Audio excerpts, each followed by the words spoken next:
วนอันว่าน้องลาเป็นพ่อจาชื่อว่าใจยะกุมารก็มีแลอันละว่าพี่แห่งเจ้าใจยะกุมารทั้งสองนั้นก็หากมีรูปสมโนมพานอันงามมากนักอันงากรรมอันนั้นก็เล่าลือสาผากฏไปลอดหูยังเต้าปายาตั้งหลายในจุมปูตวีปตั้งมวลหันแลเหมือนนั้นเต้าปายาตั้งหลายก็ปากันนำเอาเครื่องปัณณาการมาฝากมากนักแล้วก็มาขอเอาไปเป็นเทวี ไปเป็นราชาเทวีเป็นได้เป็นมเหสีเต้าพญามีนางนาสนมได้66,000 นางเป็นบริวารก็มีหันแลส่วนอันว่านอโปติตะอานอโปติสัจเจ้าใจยาสังกหะกุมารปางนั้นมีพญาปัญญามากนักหาผู้จบฉลาดด้วยเพศต่างมวลใดเป็นหมอยาหาผู้จักมาเพียบเทียมบ่ได้แลยังมีในวันหนึ่งเจ้าก็จะเดินไปในหมู่บ้านแห่งหนึ่ง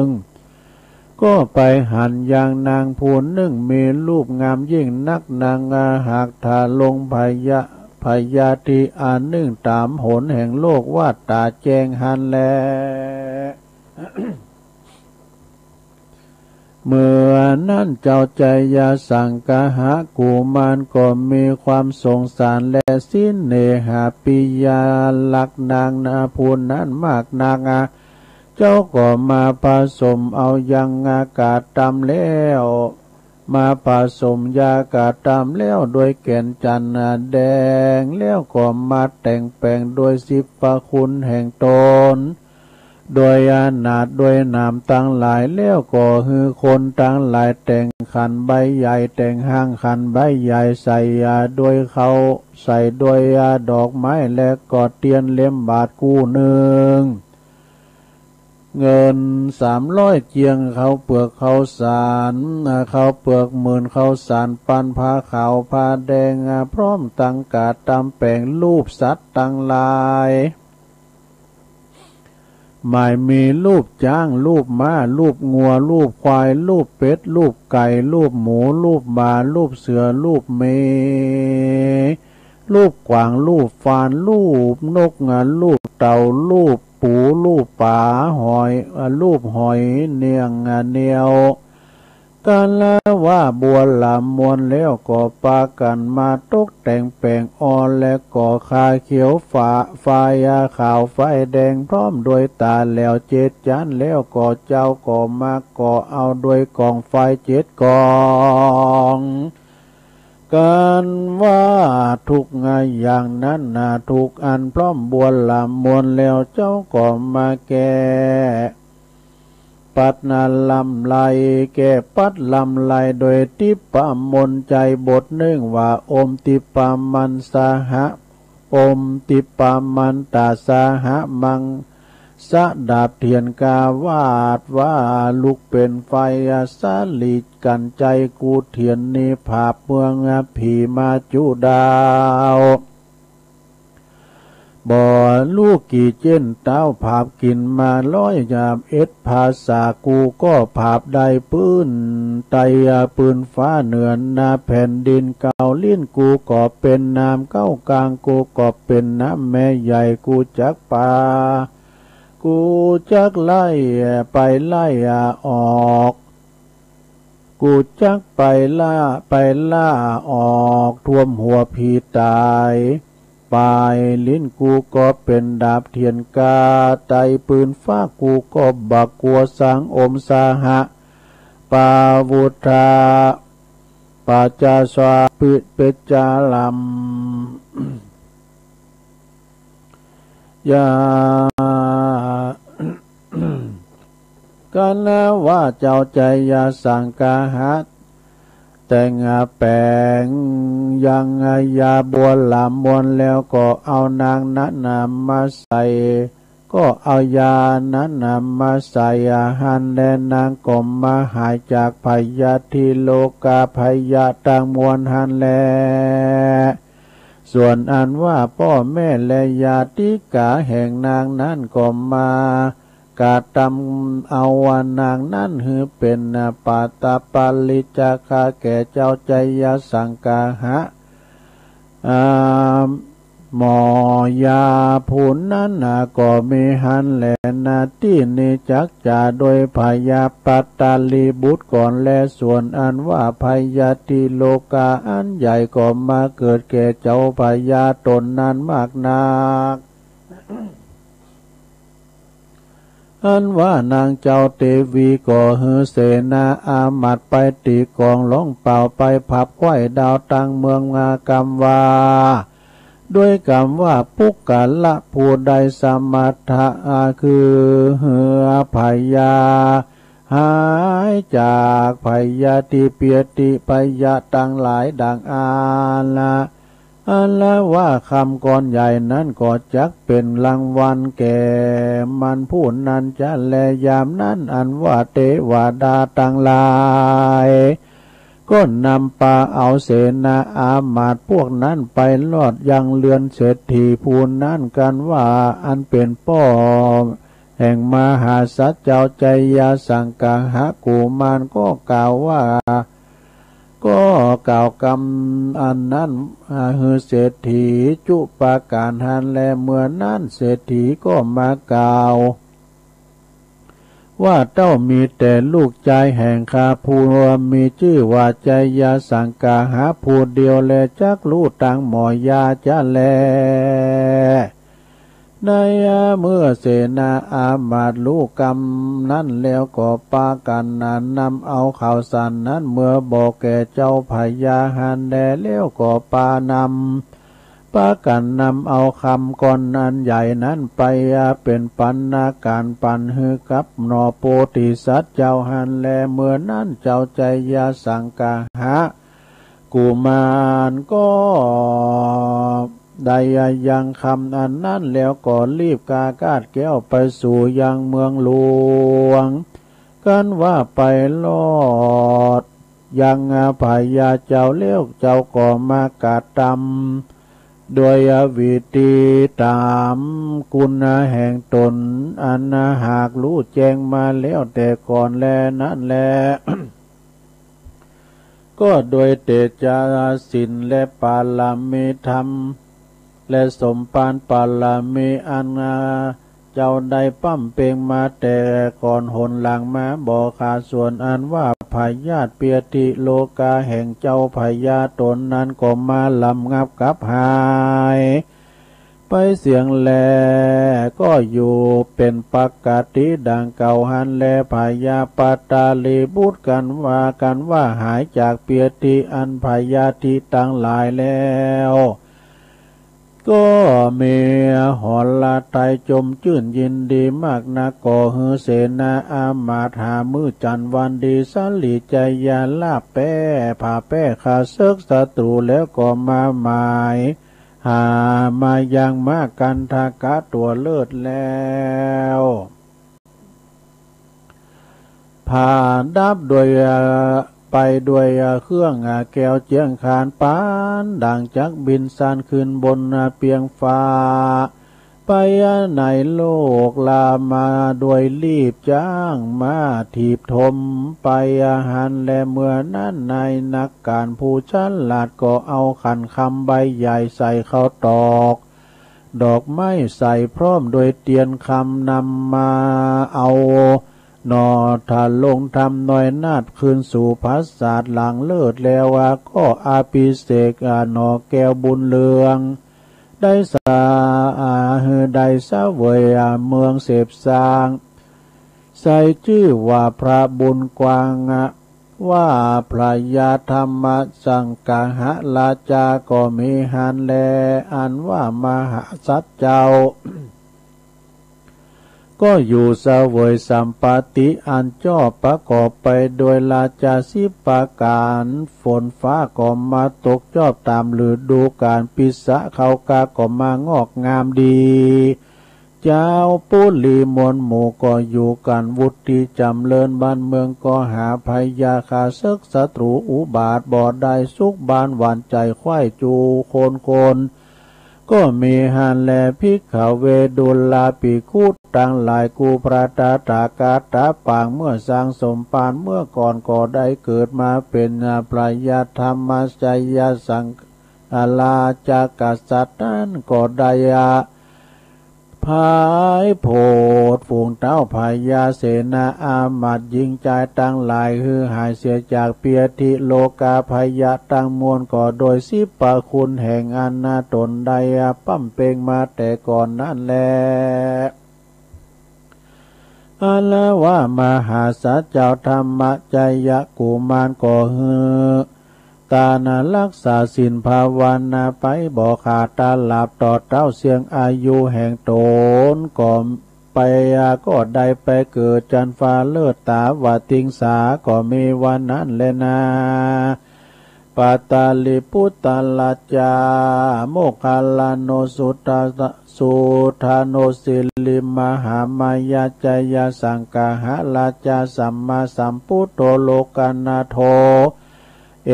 วังทาเลตาจาตะกังพิกขเวดุลาปิคูตั้งหลายอันว่าพยาปัตตาลีบุตรผู้หายจากพยาธิวันนั้นก็คือหากมาได้มหาโมคคัลลานาเตนในกาลบัดนี้แลนะส่วนอันว่ามหาเศรษฐีอันเป็นพ่อและแม่แห่งเจ้าใจยสังกาหะวันนั้นคือหากมาได้พระยาสาลีสุโธทนะและนางสิริมหามายาอันเป็นพ่อและแม่แห่งพระตถาคตในกาลบัดนี้แลนาใจยสังกาหะลาจาอันว่าเจ้าใจยสังกาหะวันนั้นอาหะเมวาโลกานาโตคือหากมาได้ตนกูพระตถาคตตนเป็นที่จังที่เปิงแก่โลกทั้งสามในกาลบัดนี้แลนาใจยสังกาหะจาตะกังเนติตังคียาสังวานะนาวิเศษจาห้องเหตุทำใจยสังกาหะก็บังกมโสมเรสเด็จแล้วเท่านี้ก่อนแลสาธุสาธุสาธุจบไปลงเลยรับแล้วก้าโอ้รับไปแล้วกุมาหน่อยเนอะทำนี่ก็เอาฟังคาถานะก็ถึงที่หันก็ไปดีไข่หัวหลงเก้าลิ้นกูก็เป็นน้ำเก้ากลางกูก็เป็นนวด มาถึงที่หันก็ยังได้ไข่หัว การมากำก่อนนี่ไข่หัวเนี่ยว่ากำลุนนี่เป็นยังเนาะอันนี้เป็นธรรมใจยาสังกะหะนะลงเนอสังกะหะหอเฮินป้าปึกอันเสน่ห์จังไรอันคืออันจาหือมันนี้หายไกลแสนโยดแสนว่าเนาะอันนี้ปิญญาปิญนันทำยาตาเนาะยาจิตยาใจยาโมดสรายาโยมนำทำคำสอนนี่ไปหาตันผู้ฟังตังหลายเหมือนกับเขาสื่อโพลาจัตตาเนอสธาเนอจัตตาคุณเฮานี่มันมีนะสธามันดวงดีดวงดับมันอยู่ตัวดอเนี่ยจัตตาเฮานี่มันเป็นจัตตากันมันขึ้นในบทโทนะกินต้านยังก่อโมนแล้วกันการนั้นจัตตาเฮาขึ้นนะหิหามาได้คือมานั้นเงินคำพอกพูนมาเอกะนะอย่างเก่ามงคลว่าทุลุงวานะอันนี้เป็นว่าชีวิตเฮาก็จะลุงเริงนะแต่ปราศจากความทุกข์โศกโรคภัยพยาธิโลกามยังเนาะก็มาเบียดเบียนเฮาอาจจะอยู่วุฒิจำเริญไปตึงกายตึงใจตึงหน้าที่การงานอันนี้โด่งขึ้นถ้าโด่งตกก็อย่างว่ามันก็น่าลงเด้อ คุณเอาพอโด่งตกแล้วหมอนซอกตอกอะลงพอสังบะเมสังหาราศีน่ะกันดวงเฮาตกน่ะมันปิ้นจอมเจาะดอดอย กินบ่ได้นอนบ่หลับอยู่ไหนก็เหงาซกตกพออย่างไก่ซักหา สุมาเด้อไก่ซักหาเด้อนุไก่ซักหาดีๆนะหลวงกันไก่ซักหานี่มันตายมาดึงคอกดไปกดมาแล้วมันกู้นไปเด้อ แล้วรึมตายเนอะกันไก่สาขานี่นะเนี่ยถ้าดวงเขาตกสราญาโยมอย่างตุลุงจังหวานะครับมันหิบามามันกาบ่คืนอย่างกำบะเก่าบนเขนปิ้นกำมวลว่าบ้านก่อจนคนก่อจังสตังถนนก่อปังสตังก่อมดรถก่อเสเมก่อนี้หนีโถมโห มีโผผมไข่เอาฐานการงานไม่ทำนี่นะเนี่ยดูมันตกเป็นอย่างนี้ดูแค่นั้นก็ไปทำบุญคืนปีใหม่เด้อ ไปจิเตียนตามสุขบานหวานใจปินธรรมสังกหะป้าปึกสืบชะตาไปในโตสดาใจอย่าสังกหะเนี่ยเปิ่นไปปินหมอเมืองเนี่ยไปหักษายาตาเปิ่นหายจนไปหักษาพระวรกายพระเจ้าแผ่นดินสดาเนาะพญาปตาลิบุตรพญาเปิ่นปิ้นพญาอัมปาดเนี่ยสดาเจ้าใจยะสังกหะเนี่ยไปหักษาเปิ่นจนว่าหายไปกับเปิ่นยกยอต่อไฟเอาปิ้นพญาจ่อเมืองปกครองบ้านปกครองเมืองไงดูเนี่ยมันเป็นจี้ดูเนาะความดีเนี่ยมันหนีหายไปไหนเนอะโยมเนอะทำไปเตอะกันคุณหันก็ผีหันกันผีหันก็สางหัน ผีกับสางแต่สางกับผีเนี่ยถ้าเป็นปีกับน้องไผหันพร้อมไปคือหันผีนะมีกาไม่ลงแปลว่ามีในตัวของหันโตนะไอ้น่ะเนาะอันมันก็จังมีนะสะท่าญาติโยมเนาะมีว่าตอนเตะเขาไปนอนไปเหี่ยวเราไปได้พองกันเขาว่ามีเราไปนอนคนเดียวหรอกเนี่ยมันก็ไปมืออันนี้ก็หมายความว่ามันสิ่งลี้ลับมันถึงมีดูสะท่าเนาะสิ่งลี้ลับที่เขาหันโตอยู่คนละภพละภูมินะอย่างที่คุณที่เปิ้นตายไปเนี่ยนะสะท่าเปิ้นตายฟื้นนะเปิ้นว่านะจิตวิญญาณออกจากลางแล้วปุถุลูกหลานมาหอบมาอุ่มไห้ฮอนว่อนตุกกันวะนะเอาไปกำแขนตัวได้ไข่เหยาไผ่ก่อมหู้นี่ไหนมันคือคุณละภพแล้วนี่เนาะสะดาไอ้ข้ามแม่ยำตายนะไอ้ข้ามมาไหนก็ได้ไปไข่เหยาแขนไผ่ก่อมหู้ในนิยายเขาจังหันแล้วเนาะ ในนิยายนะมันจังมีเนาะแล้วเพื่อว่ามันจะหู้โตหู้คิงกับตอนที่ตุเจ้าเขาเนนเขาจะมาสวดกุศลธรรมาอากุศลธรรมะแต่หู้คิงวะฉันพร้อมกับว่าจิตวันเปิดแต่หู้คิงเนี่ยหู้ว่าเปิดตายเปิดก็ลงดวงวิญญาณก็จะลองลอยไปอันไหนวะก่อนนี่ก็คุณตายนะแสดงตุลุนิโกกับมันคำนะมันไข่มันคำซะหน่อยมันโกเพิ่งก่อนเพิ่นหลอกได้นะย่อมเต้นรับเลยมาหูดฟ้าปรับเต้นนะยังจือจำได้อยู่นะก่อนเพิ่นตายเพิ่นนั้นมาสั่งล่าก็จะเนาะเพิ่นมาเก็บห้อยตีนไว้พี่ตายแม่วานะเอาก่อนเลยบอกว่ากันข่อยตายนะข่อยไปซอกอย่าหน้านะก่อนที่เมื่อกอบเอาด้วย ไปซอกอย่าน้ำก่อนอย่าเขาปลูกมันนักเนาะเขาไปซอกเอาเขาปลูกเอาอย่านะเนี่ยสดาญาโยมบางพองดีเปิ้นก็ว่าหนอคุณลุ่มหายตายจากพอได้เปิ้นหูคิงเตอจิตตวิญญาณก็จะลองลอยไปเนาะไปพออันก่อนนี้ถ้าเปิ้นตายปุ๊บนี่นะสดาคุณก่อนนะเปิ้นจะเอาโซไปแล้วบ่กายไปกองนะเหนื่อยนะปวดตัวคุณที่อยู่กลางกล้องเหมือนนั้นปิดตัวห่อขอมหมอขอมหายโคตรผ่าตาก็เก็บหมดสดาปิดคุ้มปิดโหปิดหอปิดเทินหมดมันปิดอย่างนั้นหนูการเปิดไปแล้วก็คอยเปิดนี่เนาะตามก่อนนี่บทตู้ไผ่ถึงไข่พอร่วมเดี๋ยวนี้เอาไผ่พออันแม่อุ้ยเป็นข้างสุดท้ายปนละอ่อนทั้งหมดลุ่มใจดู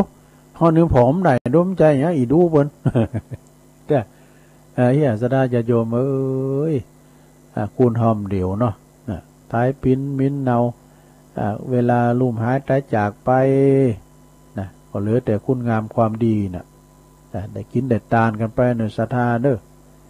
คุณงามความดีนี่ก็บัดนี้หายไปไหนเพราะว่าจะปิ้นปอปิ้นแม่ตีปืนลุ่มหายตายจากไปเขาก็ไปส่งสการตั้นขาบได้บุญนักแลเนอะนะที่ส่งสการตั้นขาบเดี๋ยวนี้มันแหน่นศรัทธาหนุ่มว่าถมว่าถึงเวลานี่มันตายเหมือนกันหมดคุณเถ่าลากคุณหนุ่มเข้าไปเหี่ยวก็มีจะหลายเนาะก็มีเยอะนะ นำทำคำสอนเนี่ยเปิ้นลุมหายแต่จากไปกอดตานทำเนี่ยเนาะซะได้อย่างทำนิพพานสูตรปัญญาเนี่ยกะต้านยังก่อมป้นปุตโตไปถามพระพุทธเจ้าปนมาเขียนมาแต้มทำนิพพานสูตรเป็นต้านเตอจักป้นจากเพจแลมาห่างมาดายังเต้นตาเนี่ยป้นแล้วซะได้เนาะนะอย่างทำใจยาสังกะหะนี่ตุลุงก่อนดูไปช่วยงานวัดบ้านห้วยปันจ้อยอารุณวิทยาวาสปี62แล้วน่ะตอนนั้นเปิ้นตานทำนะที่ระลึกในงานประเพณีส่งน้ำพระบรมสารีริกธาตุวัดอารุณวิทยาวาสนะประจำปีพศ2562ดู2 ปีที่แล้วแล้วนะเนี่ยเปิ้นตานตุลุงธรรมเนาะตุลุงธรรมเปิ้นตานตัวปีปล่อยเขาปลงตู่เขาโอ้ฟังกันอยู่ก็แฮแม่บริบูรณ์ก็เนาะแล้วก็ปครูเกษมนี่เปิ้นฟังตลอดดูเกษมปัญโยนี่นะเปิ้นปิ้นพี่น้องกันถึงแม่สีก็โทรมาก่อนหน้าแล้วครับน้องจ้าแม่สีตุ่นผึ่งแม่สีปัญโยนะเปิ้นโทรมาโทรก่อนเนี่ยตู้ขอเป็นสายแรกเนี่ยถ้าโทรในรายการมาดึงบัดนี้ดีดก็ไปปิ้นหยังกันมันที่ก็ฟังกันไปอันน่ะเนาะซะได้อันเนี้ยจาติจาลาพยาธิมรณะเกิดแก่เจ็บตายก็เป็นธรรมดาพระเจ้าลงป่นไปได้เปิ้นตึงว่าเฮาพิจารณาดอกพิจารณาหยังตุก็พิจารณาสังขารของเฮานี่แล้วนะว่ามันจะฮื้อไว้ถึงมื้อถึงวันเนี่ยพิจารณาว่าจะฮื้อเปิ้นก็ว่าพิจารณาอยู่เนืองๆว่าชีวิตของเฮาเนี่ยลงไปเดี๋ยวนี้เฮากำลังทำหยังอยู่การว่าเฮาลุ่มหายแต่จากไปแล้วเนี่ยมันจะได้นะก็บุญกุศลนี่เนาะเงินค่ำนี่เปิ้นว่าจะติดซอยหอยตามเฮาก็มีคือว่ามีแต่ในโลกมนุษย์เมืองคุณแต่ว่าอันบุญกุศลอาจจะติดตามเฮาไปทุกภพทุกชาตินะฉะนั้นก็สร้างบุญสร้างกุศลกันเดี๋ยวนี้ผมได้ไปวัดก่อนพี่ยังในโลกเนี่ยอยู่กับฮอกับเฮินนะอยู่บ้านอยู่จองเปิ้นว่าอยู่บ้านช่วยชาตินะ เดี๋ยวนี้เขาไปในมาไหนนี่จะไปคุณเดียวเนี่ยไม่ได้โอ้ไปคุณเดียวนะกะดีไปเป็นหมูอยู่ นี่นะไม่นี่ละเปิ้นว่าอีนะอภินนะหาปัจจเวก5นะ1ควรพิจารณาทุกวันว่าเรามีความแก่เป็นธรรมดาไม่ล่วงพ้นความแก่ไปได้เขาแก่มาถึงวันสดาญาโยมทั้งหลาย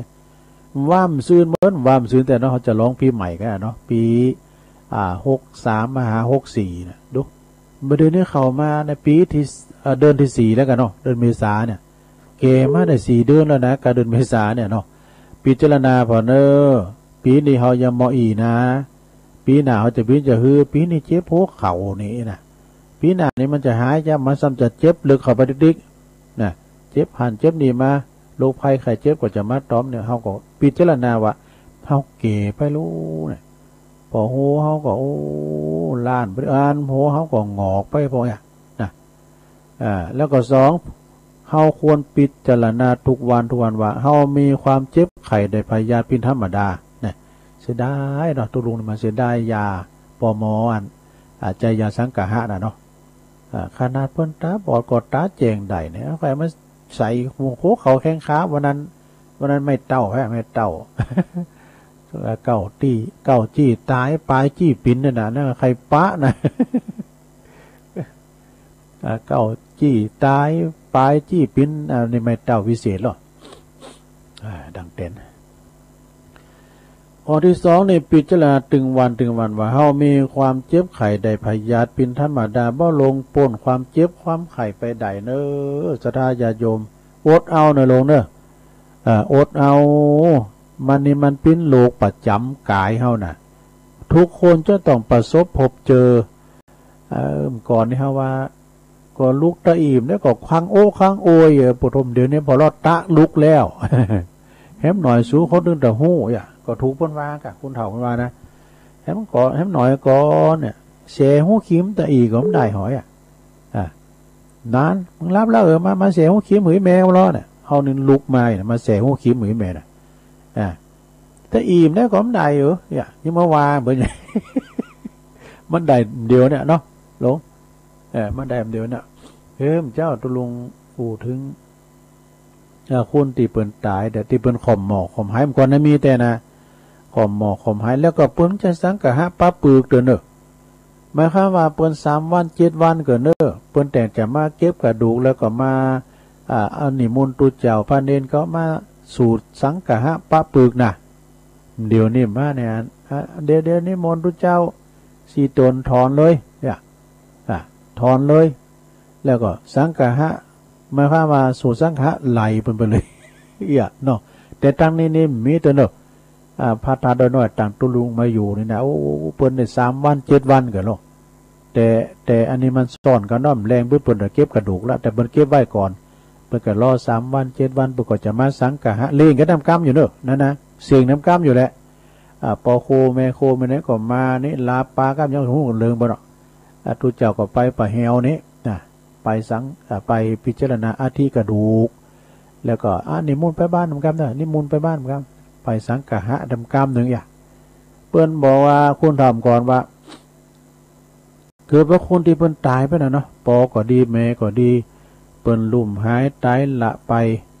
เปิ้นอาจจะลืมอันนั้นอันนี้เนาะเปิ้นอาจจะเข้ามาได้อยู่กันสังกะหะแล้วเข้ามาได้แล้วการว่าสังกะหะเนี่ยผีหอผีเฮินผีมตูปนี้ปล่อยเข้ามาอยู่ลืมหยังลืมขีมมาลืมหยังเปิ้นจะไปสั่งอำลาเนี่ยเปิ้นจะฮู้ของเปิ้นก่อนในปีรูปภูมิปัญญานะเดี๋ยวนี้สังกะหะไหลไปเลยอันขยับภาษาได้หน่อยเนอะตุเจ้าบนจะสวดมนต์แล้วนะบนจะสวดมนต์ไหลบนจะสวดมนต์แล้วสังกะหะแล้วมันเป็นที่ดูสดาญาโยมสันติก็ไปสังกะหะแล้วเปิ้นเข้าบ้านได้แล้วเนี่ยเอามีหันไล่อันจะคือก่อเปิ้นว่านี่เปิ้นตีดก็ได้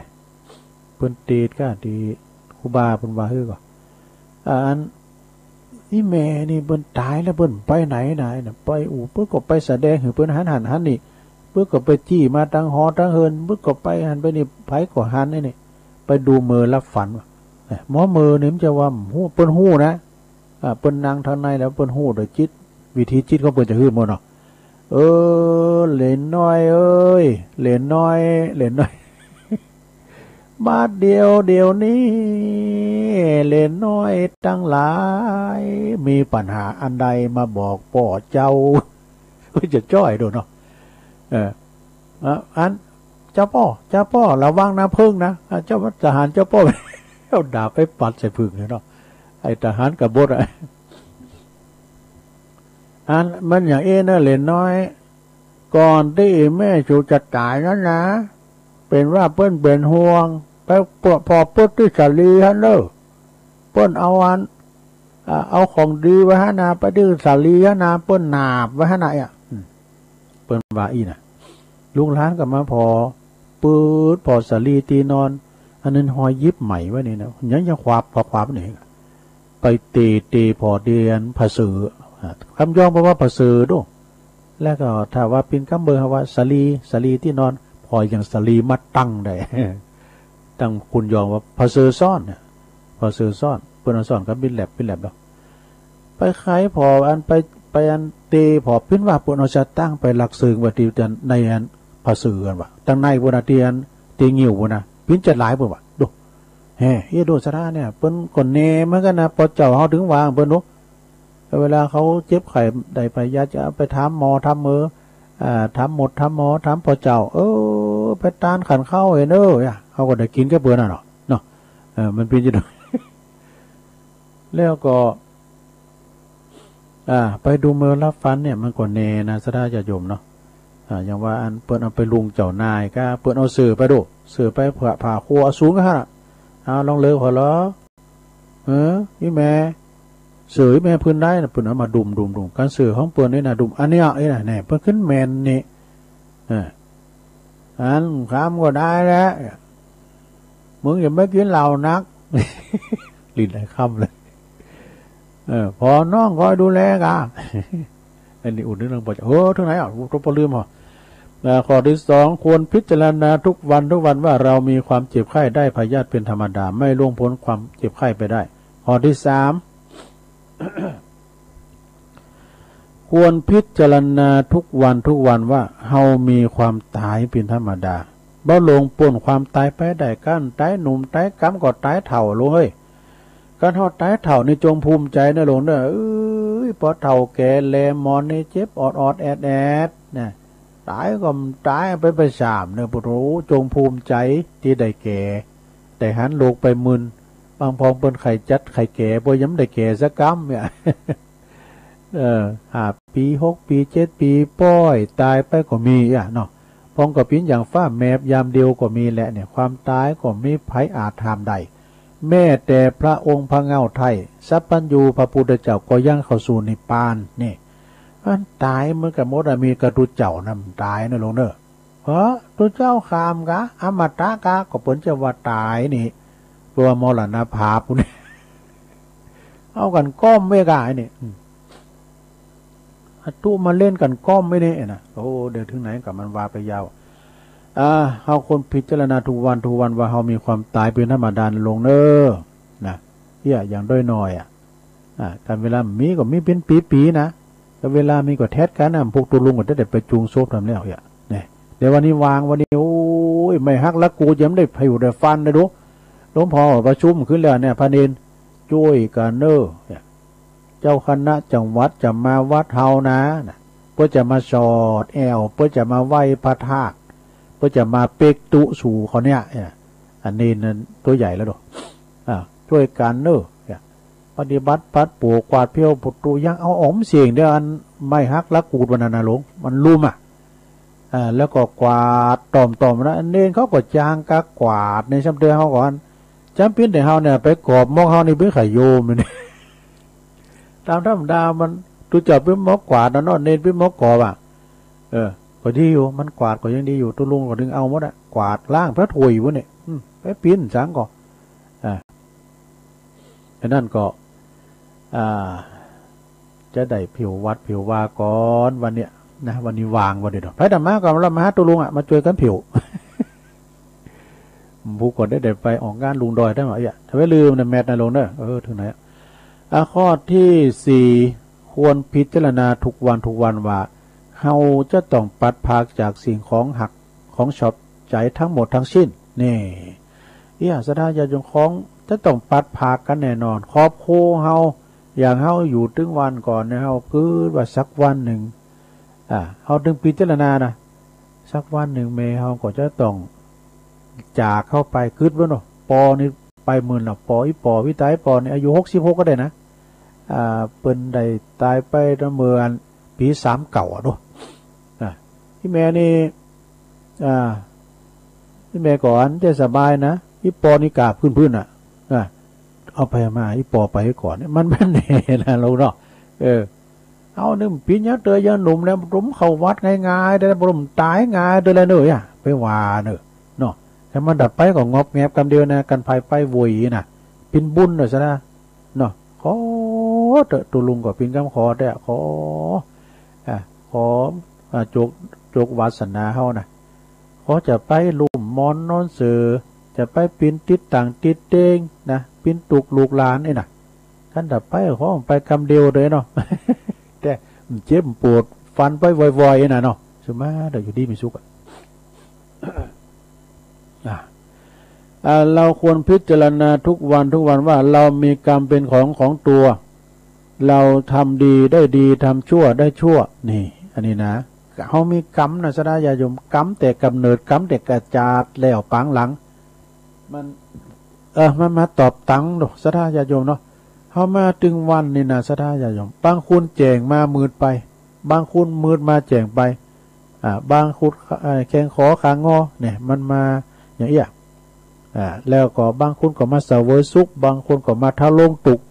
บุญมันแบบเหมือนกันนะสดาบางพองก็นั่งอยู่บุญกองเงินกองทองจะกินหยังจะอ้อมหยังได้หมดบางพูนก็กำเบิ่งหมอขอกินกับพี่น้องเจ้าบ้านกำไผกำมันนะสดาญาโยมทั้งหลายบางพองก็มามาได้พยาธิพยามเนี่ยมันกำไผกำมัน ที่เขาได้สร้างมากรรมนี่มันมาแต่จัดแล้วปังหลามเจ้าว่ากรรมจัดนี่นะกรรมจัดนี่ในติดโหจะโหลดกันไพ่ทำมือปอหือแม่เสียใจนะแต่กรรมติดโหจะโหลดเนอนะปอแม่เนี่ยคุณเฮามันมีกรรมนะแต่ว่าเปิดว่าหาซื้อบ่ได้คือความดีหนีบ่พ้นคือความตายแตนกันบ่ได้ก็คือเวรกรรมกรรมไผกรรมมันน่าจะเปิ้นว่านะเนาะซะแล้วก็เปิ้นว่ามันพิจารณาสังขารตนว่าจักต้องลงโรยแก่ไปชราไปทุกขณะไปทุกขณะอย่าโม้เมาลุ่มหลงอยู่กับย่ำวัยหนุ่มวัยสาวแน่จงรีบพ้นควายเนอะ2ความเจ็บไข้ได้ป่วยก็เป็นเรื่องธรรมดากับสิ่งมีชีวิตเนี่ยมันจะกาคุณนะสัตว์ก็เหมือนกันหมด3ความตายเป็นอันกาลสุดท้ายของการมีชีวิตบ่มีชีวิตใดที่จะหลีกพ้นไปได้เนี่ย4การปัดภาคจากสิ่งที่เฮาหักที่เฮาสอบใจนั้นก็เป็นสิ่งธรรมดาเฮาหลีกเลี่ยงไปไม่ได้เนี่ยสาระเนาะเขาย่ำจบได้เด้อแล้วก็กรรมเป็นของตนเองเฮาทำกรรมได้ไหวยอมจะได้รับผลแห่งกรรมนั้นจบเนาะสาระเนาะอันนี้จบไปแล้วก็อันนี้ทำกรรมเนี่ยนะสาระญาติโยมทั้งหลายอันนี้เอาเงิน100ก่อนเนาะเฮามีเงิน100นะสาระญาติโยมเงินก่อนนี่มีกามีศีลเด้อสาระเด้อเงินมอก100เนี่ยนะ50 ปีที่แล้วเด้อเนาะกันไปกาดในปุตตเอามาผมเสียงเนี่ยติมซ่าเด้อสตางค์มอง100นี่นะของเปิ้นมีกาเงินเงินมีกาแปลงแล้วก็เวลาว่าเดี๋ยวเนี่ยสมมติว่ามีเงิน100เนาะแต่ละคนนี่ใช้จ่ายเหมือนกันโน่บางคนนี่ปุตโตคุณเดียวกินกาแฟแก้วเดียวแล้วเลยหมดเลยเสียงเรื่องสตางค์100นี่นะกาแฟแก้วเดียวนะเสียงเรื่องหมดเรื่องเนี่ยแต่บางคนกินได้ถึง3 ขับนี่บางคนนะกินได้ทั้งวันถึง3 ขับ100 บาทด้วยนะก็ขับไหนก็30 เก่าหรือ10ซื้อเมงเนี่ยแล้วก็บางคนกินได้ถึงครอบครัวเนี่ยถึงลูกถึงเมย์หมดดูสตางค์100นี่นะกันจางกินมั้ยน่ะเดี๋ยวนี้ยุคนี้ซ้ำห้ายกันเนาะกันจะอยู่กินจางกินเนอบริหารเงินถูกเนอก็ไปใส่กับ100นั้นไปมีใส่เวิร์งเนาะเนี่ยสถาญาติโยมเอามาฝากฟังไว้ครับพอออกสถาญาติโยมเนอะก็ขอประกาศข่าวสารงานบุญทำกรรมเนาะสถาญาติโยมเนาะแต่ว่ามันจะประกาศอันงานต่างหลายต่างๆนะคือประกาศที่เปิ้นจะต้องมีแน่นอนก็คือขอน้อมถวายความอาลัยพระครูวรวัฒน์พิบูลนะครูบาไพบูลย์กตปุญโญเนอะหรือว่าครูบาบุญเปิ้นอายุได้76 พรรษาเปิ้นนี่ได้43ดูอดีตนั้นเปิ้นเป็นเจ้าอาวาสวัดหนองหอยตำบลป่าซางอำเภอป่าซางจังหวัดลำพูนเปิ้นได้ละสังขารไปก่อนหลายวันแล้วเหมือนกันเนอะก็เมื่อคืนก็ไปฟังเทศน์ฟังธรรมกันไปรวมทำบุญ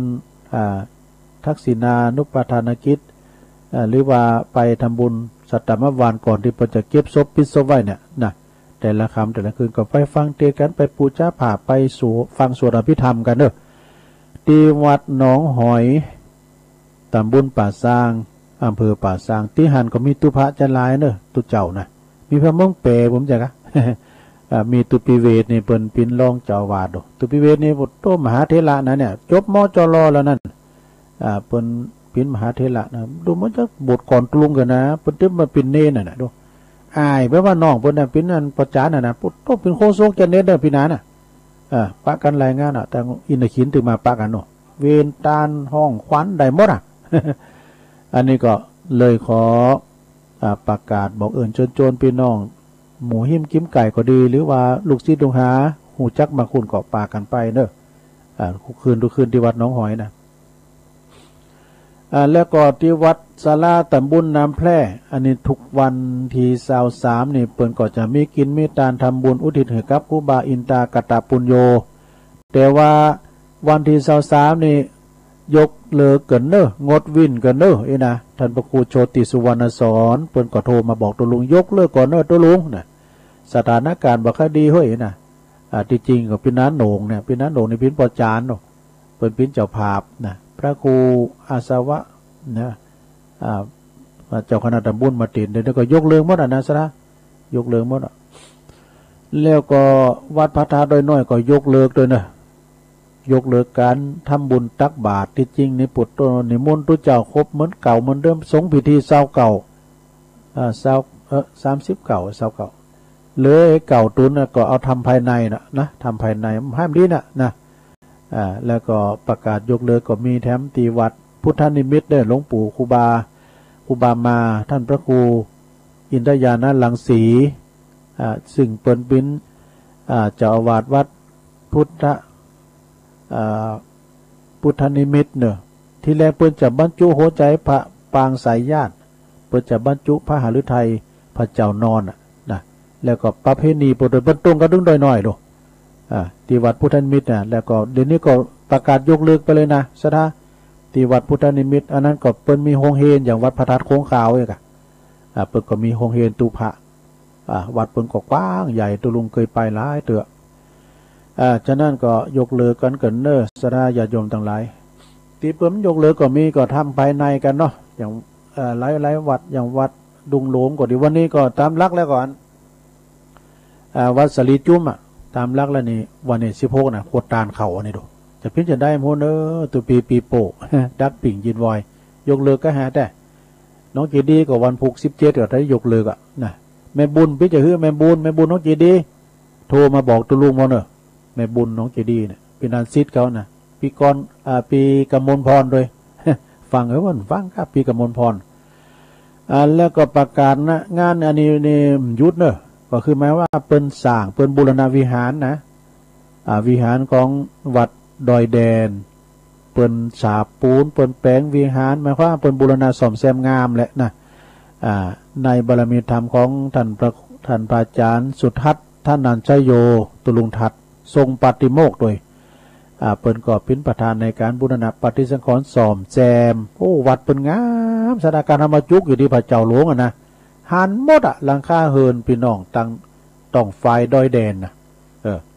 การพระจะไปรวมเป็นเจ้าภาพเนอะตารางเมตรละ199นะติดต่อที่ปหลวงศรีวังบังคมเนตรประธานการบูรณะปฏิสังขรณ์นะโอ้พญานาคต้นก็งามเนอะตุลุงผมได้เอารายชื่อมาอ่านถ้าว่ามีรายชื่อก็สูงมาเปิ้นหาเป็นเจ้าภาพนั้นเปิ้นว่า30,000ก็อยู่ในลายนะตัวละ30,000ก็เนาะแล้วก็หมู่เฮาเจ้าขาทั้งหลายก็ฮับเป็นธรรมดาเนี่ยตารางเมตรละ199นะที่วัดดอยแดนเนอะวัดของปอดุลเขาแม่จำปีฟังกันอยู่นะแม่สายพินนี่ฟังตลอดตั้งปูนเพิ่นฟังกันหลายน่ะตั้งตุงปู่แดงตั้งต่องไฟด้วยแดนตำบุญเหล่ายาวก็ตำบุญนะเหล่ามะคงก็ตั้งบั่นแม่ซีพันเนาะบั่นหงโลงพดพระตะบวดตุงมาน่ะพี่นั้นเปียวเขาก็ดีพี่นั้นเปียวนี่พี่ก้าป่าปูไปกันเนาะคุณครับรถแต่นั้นก็ฟังกันสัตเจนเนาะขอบคุณที่เพิ่นฟังกันพอออกสะดาทั้งหลายแล้วก็ทำงานหนึ่งเนี่ยสดาญาโยมทั้งหลายงานไหนเนี่ยยกเลิกกันจันหลายตีสดาญาโยมทั้งหลายก่อนพิจารณาจัดการภายในเอาหมอกย้อมเย็นไปนะแต่ละวัดแต่ละว่าก็ปล่อยมันหายจากพยาธิโลกาก็ค่อยว่ากันแต่ว่านิ่มแรงในตุลุมเต้นได้โทนสายสกรรมเนิ่มแรงว่านะตุลุงจะล่องโทนสายผ่อนเนอสายแล้วก็แม่อมรบันทาดอยคางสายที่2ก็แม่จันเลื่อนสายที่3ก็ปอประสิทธิ์ห้องสิทธิ์หรือว่าปอจิกบันไม่อายพุ่นนะเพื่อไม่อายสายที่4ก็แม่จันสมมณีจักหลังกาดแม่สาวสายที่5ก็โยมพรบันป่าเสาอุโมงค์ตัวแทนพี่น้องละปูนสายที่6ก็ยายน้อยกาดนัดเนอะยายน้อยกาดนัดว่าก็มาสายที่7ก็แม่พลอยสีถ้อยฝางนี่สายที่8ก็แม่สีทอนหนองบัวชัยประการสายที่9ก็แม่สายพินต้องไฟด้วยแดนว่าเพิ่นโทรมาเนาะสายที่10ก็ปีนั้นสายยันเนอะยางเนิงสระปีโอ้ เปิ้นอู่โมนเต็บใต้ไวสาท่านพระคุณเจ้าไอ้น่ะสายที่11ปีนันปึ้งนี่ปรมาแหกปีนันปึ้งในอู่มเจโมนเนี่ยไว้สาพันสาธุพันเตตุนักแน่นนะปีนันปึ้งสละปีนี่นะตุอากาศก็เป็นบุญเนอะก็ถูกต้องพุ่นว่าการเฮามีอากาศรุ่มหายใจไปมีบุญก็คืออากาศนะตุแต่ก็ถูกปีนันปึ้งว่าแต่สายที่12ยายพรร้องวอแดงสันกำแพงเจียงใหม่สายที่13แม่จันสีแจ่งโหรินสายที่14แม่บัวพัดป่าตึงงามก้างหงเนิ่มบ้านไก่ปอคูโอนนะสายที่15หลวงพ่อมณิษฐาวโรสำนักสงฆ์หอมบุญนี่สายที่16ก็สำเนียนเอาหลักปัญโยนันวันนี้เปิ้นมีงานจัดภายในนะโซนน้ำพระธาตุใหม่ของเปิ้นเปิ้นกำลังเริ่มปีเนี่ยไปโซนน้ำที่วัดสันเมืองกันสายที่17แม่บัวแม่อ่อนบ่เนาะแม่อ่อนกลางสายที่18อาจารย์นิพนธ์วัดพระธาตุดอยสะเก็ดนี่คนโคราชสายที่19ยายปันบันป่าค่าดอยสะเก็ดเนอะสายที่20แม่จันบุตรตาตอนอายุ68ปีแม่จันนี่นะสายที่21ก็แม่นวลดอนชัยป่าแดดนี่สายที่22ก็แม่หลวงสายฝนจันกุลนะเพิ่นอยู่หลายปีนี่นะนี่จิตอาสาเหมือนกันนะไปกวาดวัดกวาดว่าเป็นประจำพร้อมกับแม่บ้านประธานแม่บ้านพร้อมกับพ่อครูชัยเขาโดยอาจารย์ชัยทองคันเขาเนี่ยพี่นั้นป้อมแปมมาเลยอบตเขาแล้วก็สายสุดท้ายวันเนี่ยอุ้ยนงเนอะแม่ครูนงหลักเนอะอันนี้เป็นแต่งขาวแต่งก้อนโมนและโทต้องขอบคุณตังสายว่าเนอะมากันหลายแต่เปิ้นโทกันมาแรงบึ้ดก็มาเนี่ยตุลุงจะสอทำตัวอุ้ยมาก่อนนะแรงบึ้ดนะบ่าย3 โมงพวกเจ้านี่ก่อนเป็นกิจกรรมเนอะพวกเจ้านี่จะเป็นกิจกรรมก็คือไหวพระรับศีลเนี่ยโยงเข่าบาทกันเนี่ยกะโยงเข่าบาทโยงเข่าพระเจ้าอีนะสุมาขันเกี่ยวทั้ง3ตามที่เฮาได้ตกลงกันไว้ว่าวันเสาร์นี่จะเป็นกิจกรรมเนาะปุจจานก็จะมาปุลลามก็จะมาตุปทาด้วยพอกำนันท่านนายกท่านพอเขาน่ะพอหลวงเขาปู่จอยมาหมดนำพุกมาหลายเนอะต่อไปเปลี่ยนบรรยากาศเดียกรรมหนึ่งก่อนตุลุงมดกำอู่ละนะกำอู่ตึกละนะมดเฝ้าตุลุงก็จะแบ่งบายสถานได้มีโอกาสถึงเปิ้นโทรก็เข้ามากันเขาโทรมาตุลุงเลยนะได้ยินพระเมืองฝางก่อนแม่แจมก็ได้ยินเมืองลี่ก็ได้ยินพดพระเมืองเวงป่าเป่าว่าดูลำปางไว้โทรกันเข้ามาในโรงเนอร์089-955-6506เจริญปอนเจ้าไว้ตาเจ้าสีแดงแล้วเนื้อเชียงใหม่วันเฮาโควิด19เซ็งอันดับไปอันดับที่1ของประเทศไทยเซ็งเอาจนได้อันดับแนวหน้าแม่ฝุ่นละออง PM2.5 ออกไปเซ็งหน้าที่1ลงไปตอนนี้ดังเต้จังหวัดเชียงใหม่เป็น1ในไทยตอนนี้เนอะเจ้าวัน200ไปยิงใจหนุ่ยเท่ามันมาเหมือนเก่าในขับในบาร์แต่ว่าดูข่าวมีปัญหาถ้าไปวัดว่าต้องพวกเจ้านี้ตายผ่านมาโควิด19มันบ่อยากเข้าในวัดเนินนายตั้งการดีผู้ฟังตั้งหลายถ้าหากไปไหนใส่แมสนะเจ้าคิดจังนะเจ้ากำยองวรรณกรรมนะเจ้าวรรณกรรมว่าลูกปลานะเจ้าเนาะในธรรมตะกี้นะเจ้าถ้ากำว่าปลามีไรกรรมนะเจ้าถ้าว่าลูกปลาภาษาไทยแปลว่าคุณสุดท้องนะเจ้าถ้าว่าลูกปลาแปลว่าคืนสายนะเจ้าถ้ากำยองก็ว่าบัลลาแปลว่าผู้ชายนะเจ้าถ้ากำว่าอีหล่าแปลว่าผู้หญิงนะเจ้าไว้ซะเจริญปอนยายน้อยกาดนัดล่ามเมืองน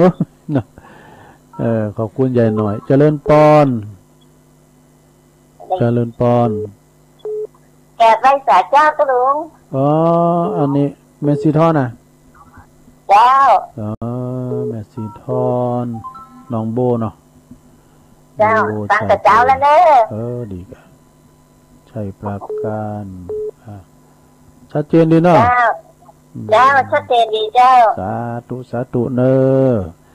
เจ้ากำลังใจเนี่ยก็รู้ชัยประการมาแล้วกระเดียปน้อยบุญปันเขาจะมาแล้วเจริญปอนครับไม่สาครับโอ้นะบุญเราขวัญกันนะพูดกันแตงเล็กในติมเป้าหน่อยนี่นะปน้อยบุญปันรักษาสุขภาพฟ้องเลยสรุปเลยใส่เมฆมาละเลยโอมละแต่นั่นนะโอ้มานักขนาดนั้นวันนี้นะหัวหน้ากาโอ้อย่ามาไอ้ลำเหลือหาหมอจะไปสักเตื้อโลกนี่นั่นเนาะโอ้แต่บาล้างโลกแต่ก็เขาก็อยู่ในศีลในธรรมนะมันไปไหนด้วยมันติดกันกับเพื่อนเขาในเมื่อวานมันแรงเขาฟังหาตู้ลุงอยู่แล้วมันฮ้อนเลยเหมือนโฮนะครับมานั้นได้ยินนี่ได้พี่ยังคะแนนเพื่อนฟังเดี๋ยวเนาะตับภาษาข้าวตู้ลุงเป็นกำลังใจด้วยเนอขอบคุณปะบุญปะหน่อยบุญปันเนอท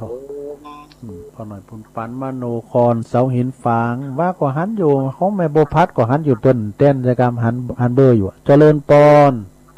ว่าใช่จ้าตุลูแม่อินฟังนี่นะแม่อุ้ยอินเนาะจ้าตั้งแต่จะลุกเขาไปวัดไปใส่เขาพุทธากันเนอะแต่กันเนาะเขาลูกเคาะวันนี้เนาะจ้าอันนี้ปันปากปีโรเนาะปันปากปีผูกปากเดินบนหัวปากไผ่ปากมันเนาะ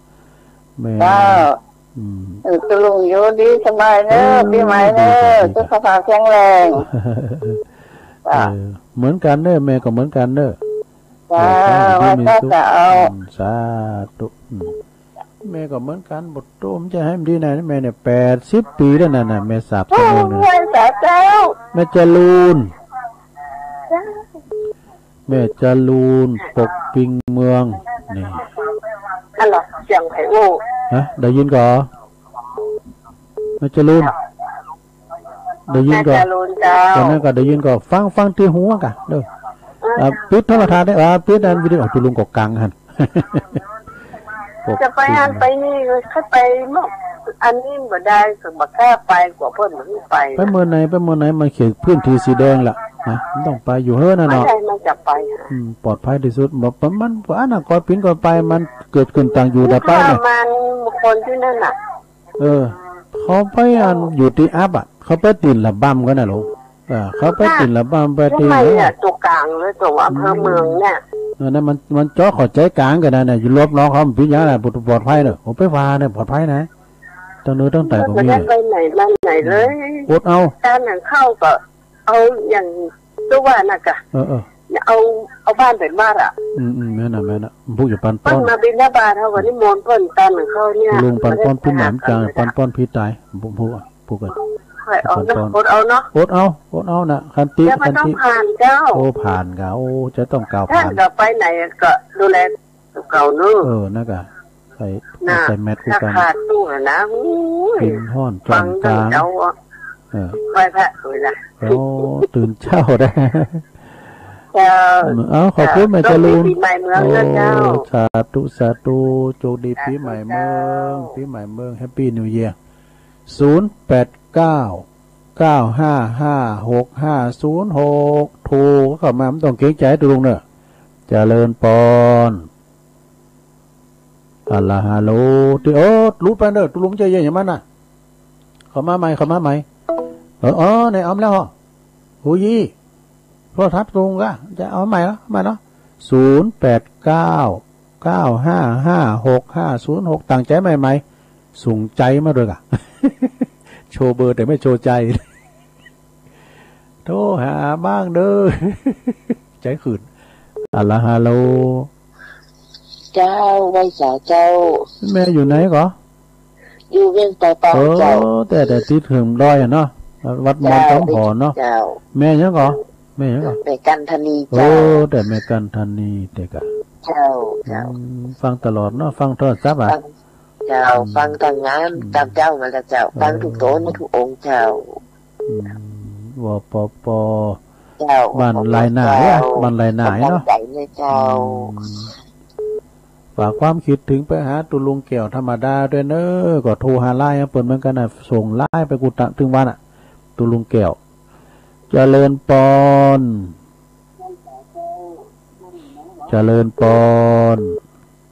ติดแล้ว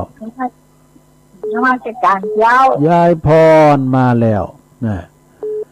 ล่องวัวแดงสันกำแพงเจียงใหม่ยายพรกินข้าวแล้วกะเขาไปกินยังตื่นเจ้าแล้วกะโอ้กินเจ้าละฟังอยู่เจ้าละดีกะวันนี้ไปวัดเนาะเขาลูกข้อตั้งเขาลูกข้อจูไปวัดจูเฮ้ยนะกับยกมือไหวอยู่เฮ้ยมันก็ดึงไก่กำแป้งฮะเนาะใช่เนี่ยเป็นนี่ก็ได้ยินเลยนั่นก็ได้ยินกะมันจะไกลด้วยพอกันเวลาว่าเพิ่นเลิกวันแล้วก็กอยใช่ก็เพิ่นเลิกวันแล้วกอยสอนเข้าไปหรอกไปทางหลังวัดบ่เน้นน้อยอีแม่ขอหอนึงสัก2 หอเลยว่าลิ้นได้เลยล่ะยายพรเขาพูดบ่ฮะเขาอย่ามาเฮือน่ะก็ไปกันเนี่ยเอาอยู่ไกลวัดหั่นน่ะเขาพูดบ่ว่าน่ะเอานมเอามาใหม่เอามาอันนั้นก็ของกินง่ายเนาะสะสมไว้เด้อมาน้ำได้ออกไปไหนหลายวันน่ะโหคิดไว้หลายๆปากกับพองกามาพองกาเข็บมันของกินสูงไว้ในตู้เย็นหั่นอยากมากก็กินวันน่าจะไปไหนก็ตักโควิดไปแลอยู่กับบ้านกับช่องหั่นเนาะเอาไปได้อยู่เป็นกูอ่ะไปอยู่พอแล้วเชียงใหม่ลงลึกอย่างเงี้ยเพิ่นว่ารถป้อมเตี้ยน่ะหันท้ายจะเอาน้ำมันถูกแล้วจ้ะว่าไปเนี่ยอะไรนี่ลงลึกอยู่กับวัดกับว่าน่ะปิ้นตัวใส่เสเด้อใส่ห้องเพลงกับห้องเพลงหั่นน่ะแน่หรือพี่จ๋าบึกเอากรมาเด้อบึกนะแรงบึกนะบึกเอากรกุหลาบแดงกำเบื่อกุหลาบแดงกำเด้ออ้าวยินดีฮะอันนี้ฮันเห็นมาจ้ะเพิ่นมีงานวัดเพิ่นเนาะงานวัดเพิ่นมีเพิ่นส่งน้ำพระธาตุวันนี้เพิ่นนั่นล่ะเจ๊ๆก็ไปนอนเพิ่นแล้วเหรอเดี๋ยวนี้จะยกเลิกเลยอ่ะยกเลิกอ่ะโอ้เสียดายขนาดทีแรกก็สุดนั่นก็ทำกับวิทย์เงินวิทย์ทองหมดน่ะจากเศร้าเก่าตุนอ่ะจากเศร้าเก่าตุนเลิกเก่าตุนอ่ะตุลุงก็หอมสังไปละเนาะได้บุญในกันเด้อสาธุบึ้ดนะสกรมาก่อนกุหลาบแดงมาเด้อบึ้ดนะยายพรร้องวัวแดงเจริญปอนกาแฟสาเจ้าตุโลไม่ใส่ท้องอ่ะไม่ขันแก้วปลาแดงนี่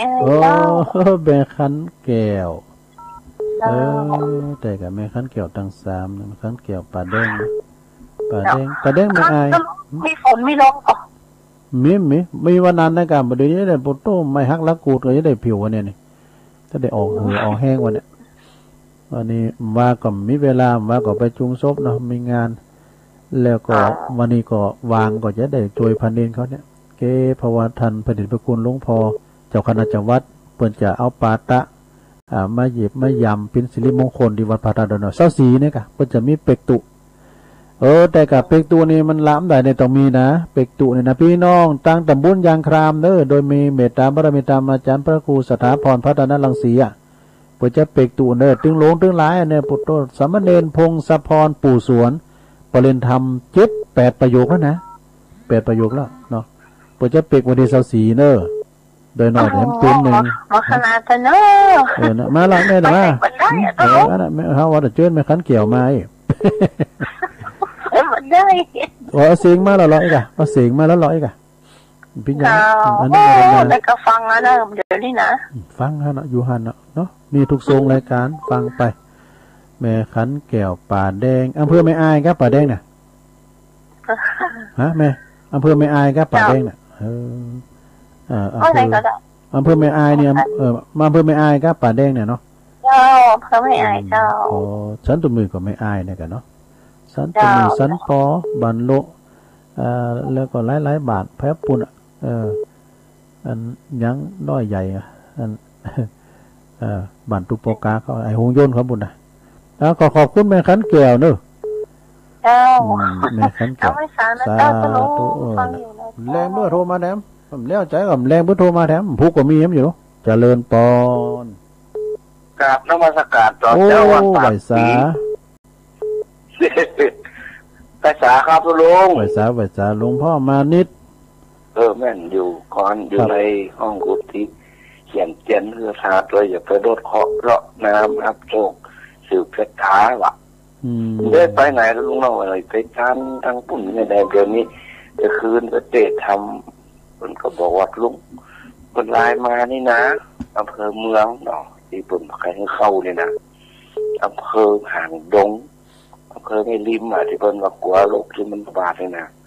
มันจะติดต่อคนที่ผ่านที่ไปที่มา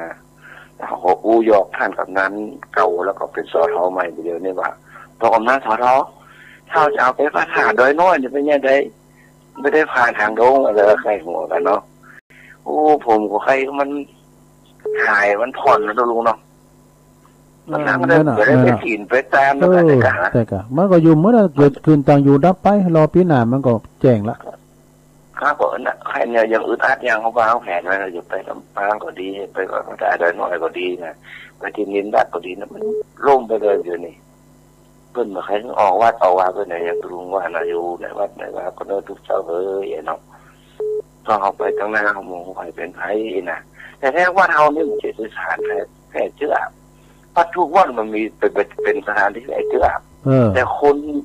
นที่ไปเอามานะมันชอบเอวชอบกินเนาะก็คือเดี๋ยวนี้ถ้าชุมนุมกันเดี๋ยวประชุมนุมอย่างอื่นนะนั่งตกลงกันในนะสังสรรค์กันเปิดเพลงทุกกลุ่มที่เจ้าเพื่อได้สเก็ตกันออกคำสั่งเนาะเป็นว่าอันนี้เป็นกฎหมายบังคับไปตั้งแต่วามาเนี่ยบันไดละถึงเมื่อได้จนโรคภัยไข้เจ็บนี่จะขาดหรือบรรเทาลงเขาก็ว่าไปทำกรรมโดยบ่มีกำหนดจะแจ้งมาตลอดตั้งแต่การแจ้งมาตั้งกำนันผู้ใหญ่บ้านเนาะว่ายังได้เอาวันสวดมุ่งไว้พระเอาบ้านเป็นวัดนอดลุงเนาะวันพูกเนี่ยครูบาหลายครูบาไก่มาตุปทาเป็นเจ้าตุลุงทาเขาเนี่ยตึงลุงทาตึงอาจารย์วัดไม่เห็นหมดนะฟังเนอะคนที่อยู่ไม่ให้เงินใจเขาเนี่ยนะที่จะไปทำบุญเตือนตุลุงที่วัดทาโดยน้อยนะแม่เพื่อนเขาแม่พันเขาฟังเนอะแม่เพียนแม่พันเขาน่ะฟังเนาะตาลิโยเขาง่ายไม่น้อมไม่น้อมแล้วก่อนไม่น้อมไม่โดยน้องนิดหน่อยอะไรนะใครหันได้ทุลุงนี่มันเป็นทุเจ้าอย่างใดได้จึงอาจารย์ได้จึงบุกทุเจ้าทุนายไม่ทันพูดว่าถูกฟังเนอะพวกเน้นรักคนงานเนาะครับวันนี้ครับวันนี้เน้นรักวิญญาณเนาะที่ส่งนักประธานใหม่มานะใจก็พึ่งตึ้งอันเนี้ยเคยไปทางปุ่นเนาะเอาไปทางพวกนี้ว่ากิ่งจานอย่างนี้เขาใส่ได้ขาดกันหลายวันหลายเมื่อของเนยเนาะเดี๋ยวนี้ถ้าทาผมบอกก็กลัวโกวันนะเนาะตอนเขาหมกมุ่งที่ศาสตร์ที่ทรงแต่ได้ไม่ติดปฏิทินนะของปันหอมปันไหนนะตุลุงเนาะครับแม่นะฟังเทศตุลุงยองไปฟังเทศท่านของครูอภิพัฒน์ไปฟังครูสังฆนักของเนาะขึ้นเบื้องก่อนนำมนต์หลวงพ่อใหญ่มันกั้มขึ้นเบื้องนะหลวงพ่อฟังเพื่อจะสวดทยายมนต์ต่างออนไลน์หลวงพ่อพระครูสุจิตานุรักษ์คืนวันศุกร์หรอคืนวันศุกร์เนาะอยู่สุขสบายเนาะแต่เพื่อดินแดดมองคนติดกินมนต์กล้วยมาถึงวันก็เข้าไปว่ะ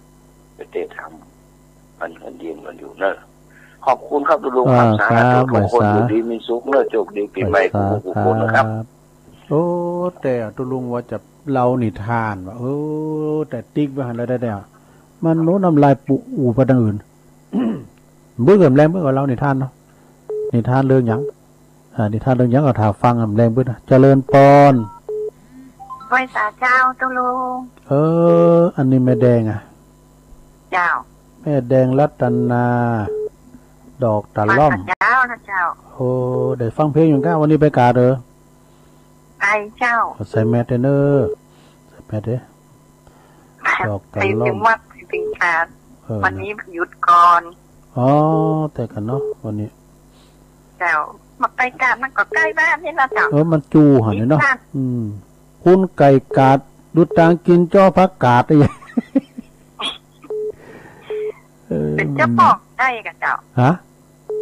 เป็นจ้อยเป็นเจ้าปอกก็ได้กับเจ้าเจ้าปอกเต่ากะเป็นเจ้าปอเหรอดูไม่เรียนบอกเจ้าใหญ่สาธุเนอเจ้าสาวไหว้สาเจ้าเจ้าปอคนหนึ่งเนี่ยดูมุลีเนี่ยบอกมะแขนดูมุลีนะมุลีชิวตรงมุลีเต้นะบนดูดควันของมุงบอกมะแขนเจริญปอนเจริญปอนไหว้สาเจ้า แม่อยู่ตั้งใดเชียงใหม่เจ้าประธานเชียงใหม่เจ้าฮะอยู่เชียงใหม่เนาะประธานเชียงใหม่เจ้าวัสการนะเจ้าแม่หยังน่ะแม่เจ้าป่าตั้นเนาะป่าตั้นเชียงใหม่เจ้าฟังเจ้าแล้วก็ได้ยินชัดเจนเจ้าชัดเจนเลยเนาะฟังเสาหินน่ะกับอันฝายหินน่ะเนาะเจ้าฝายหินเจ้าป่าตั้นเนี่ยป่าตั้นเชียงใหม่3 โมงเจ้าละเจ้าโอ้ดีครับแม่ชื่อหยังก่อนแม่ยายวิทันปัญญาโสยายเนาะยายวิเนาะก็วิทันอ๋อยายวิทันนี่แหละปัญญาโสปัญญาเชียงใหม่เจ้าโอ้ปัญญาโสปุถโธโสก็เยอะว่าอย่างสายาตุเจ้าจันปัญญาโสเนาะเจ้าโอ้ปัญญาโสนู่นโสปัญญาโสปัตตานเชียงใหม่เจ้าปัตตานเชียงใหม่อันยายวิทันนี่เนาะเจ้ากำลังโทรมาตัวแรกแค่เนี่ยฟังกันไป3 โมงแล้วเจ้าโอ้ฟังกันจัดเจ้าดูขอบคุณหลายๆเนี่ยที่เป็นฟังนะภาษาเจ้าจะตุยายวิทันปัญญาโสฟังนามสกุลปนอย่างชายาตุเจ้ามานะอยู่เชียงใหม่เจริญปอนไว้สายโอ้แม่จันติบมาแล้วแม่จันติบเกตกาลามมาแล้วมันพูดเสียแล้วมันสูงอย่างอู่อย่างน่ะมันอู่ยาวนะแม่ลุงอ่ะนะตุลุงมันอู่ซอแซกเป็นอะไรคือเป็นอู่ติ้มตีกันนะเอาแม่จันติบอู่มาติ๊กๆเกตกาลามแต่ว่าก็ไปวัดไปแล้วก็หล่นละไปหล่นมันละจุดหล่นต้านจุดได้ไหมน่ะไปอยู่มึนเนอะไปอยู่มึนไปอยู่มันมึนลงไปไปด่าครัวมันจะกล้าไปตรงนี้แหละน่ะกะตุลุงเป็นปิดตัวโหกาปิดตัวโหวัดกาเขาตั้งหลังนะกะก็เขาตั้งหลังวัดตัวตั้งหลังก็ปลอดภัยไปก่อนน่ะดีแล้วเนาะน่ะจ้ะตอนที่ไปอยู่สาวก็ไอ้ที่ไปตัวนั่นนะที่ไปวัดตัวนั่นน่ะเขาแล้วนี่นะตั้งแต่อยากให้อยู่วัดแม่แก่แล้วไงหรอติดง่ายเลยหรอแต่เพิ่นว่าอายุ80นี่เพิ่นไปไหนแล้วดอก80เนี่ยเพิ่นอยู่กับตีมันดอกโคจรไปไหนละตาวกับห่วงวัดเพิ่นน่ะก็ของมหันโตเนาะมันจะว่าโดดใส่อย่างม้าอย่างแมวในน้ำใจนี่เฮามหันโตเชื้อโรคเดินได้เฮาหมูว่าไปติดไปปินน่ะที่มันออกอาการเนี่ยมันมาปล่อยนะอย่างคุ้นเฒ่าเฮาอย่างเฮาปุถุภูมิต้านทานมันหน่อยเราปีนี้ตั้งใจดีต้องมาเห็นแล้วนั่นเนาะอย่างพี่นั้นว่าก็ถูกเหมือนกันน่ะแอลกอฮอล์ล้างมือผมว่าล้างคอไปโลดดูผมว่าล้างคอล้างไส้ไปดูผมเชื่อหมอนะมาดึงทางออกดึงรูปดึงบนเลยถนัดเต้ใส่นี่ขอบคุณนะแม่จันติมนะเจ้าวันหาเจ้าผมรักใจสู้เจ้าขอบคุณขอบคุณหลายๆนะเอาล้างมือผมนะล้างแต่ลำคอลงพี่นันเจริญปอนเจ้าแกว่าเจ้าตุลุงแม่สุกเกี่ยวแม่สุกเกี่ยวศิลปรสิทธิ์นะขึ้นนั้นห้อยต่องซักนี่เหมือนได้ยินแต่เจ้าโอ้เปิดเพลงไป3 เพลงดักแต่หันมาเลยฮั่นนั่นนะแล้วก็มาเตนี่ฟังไป103 104ไหลหาวเนี่ยเพราะว่าดักไปตุลุงก็เช็คระบบแล้วตึงดังได้เพลง3 เพลงน่ะแล้วดักก็หันมาเริ่มดังแล้วเสียดายพี่น้องต่างโซนใต้ไม่ได้ยินขึ้นมาเดียวนี่ก็ชัดเจนดีนะเจ้า104จ้ะแดนดินชัดเจนดีนะเจ้า104นี่ก็ไฟหินอยู่กับไฟหินอยู่หนิมได้นะเดี๋ยวหน่อยมันได้นั่นได้103ก้า104อันนี้โดดข้ามไปได้เจ้าชอบฟังตัวลุงแล้วไม่เจ้าแรงบึกก็ฟังดีๆเนาะเจ้าแรงบึกถึงไปไหนฟังตัวลุงว่าจะออกเตียนห้อยต่องซักก็เตือนมันชัดเจนนะนะกะฟังเพลงจะดี3 เพลงดักเลยว่ะดักแซ่บถ้าเกี่ยวกับไฟฟ้าดับหรือว่าจะเฮือนหุ่นเจ้าขอบคุณแม่สาธุยินดีนะกลับไว้แสนติดตามตลอดวันนี้เพื่อนเนี่ย เพื่อจะสืบชะตาเพื่อจะเข้ารถคอวัดหลวงสิเตี้ย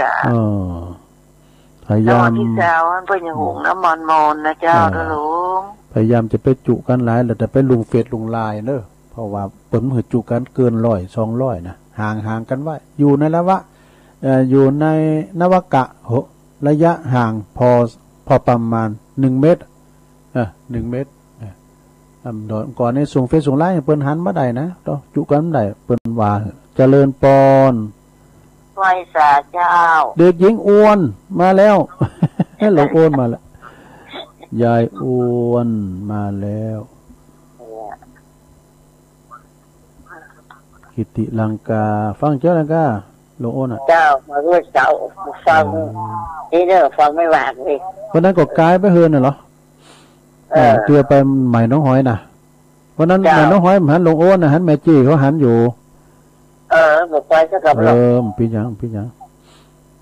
คุณก็จัดร้ายเลยใหม่น้องหอยวันนั้นนะโอ้พี่น้องไตก็ร้ายอ๋อเหรอถ้าไปแม่เหรอ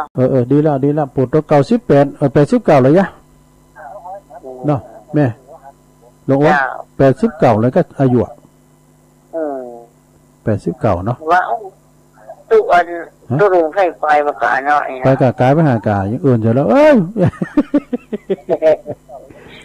หลวงอ้วนเนี่ยกายไปบ้านแม่ตุ้ยค่ะเนาะแม่ตุ้ยไส้อั่ว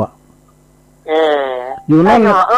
ก็อยู่รอดเลยก็หนำใจบ้านหลวงอ้วนเคยหันเนี่ยเนี่ยก็บ้านหลวงอ้วนลูกว่าประตูให้มันได้ยังหลวงอ้วนไปอีกก็ปิ้นตัวหัวนี่เนาะขอบคุณหลวงอ้วนยายอ้วนดีละสมานี่ลุมนักว่ะว่านี่ลุมเลยวันซืนนะกาปุโรไม่ฮักละกูดอ่ะนักเสียนักว่ะก่อนนะกับไม่กุนไม่ตาวเนี่ยยิ้มได้เพียวแล้ววันนี้ได้ออกแห้งแล้วนี่กับเล่นเขาถ้าได้เพียวก็น่าปุโรจากคณะจังหวัดกันมาฮะบ้านนี้มันอะไรสักวันลมนักมันมาหอมนี่กาเขาก็เทคเทเดปุโรโอมเสด็จเทคมันก็เป็ดมากันนะลุงนะเอาอันจบทำนะกะของคาถาของเน้นเอาหลักสาธุเนอลงโอนกิติลังกานะอ้ำสายเจริญปอน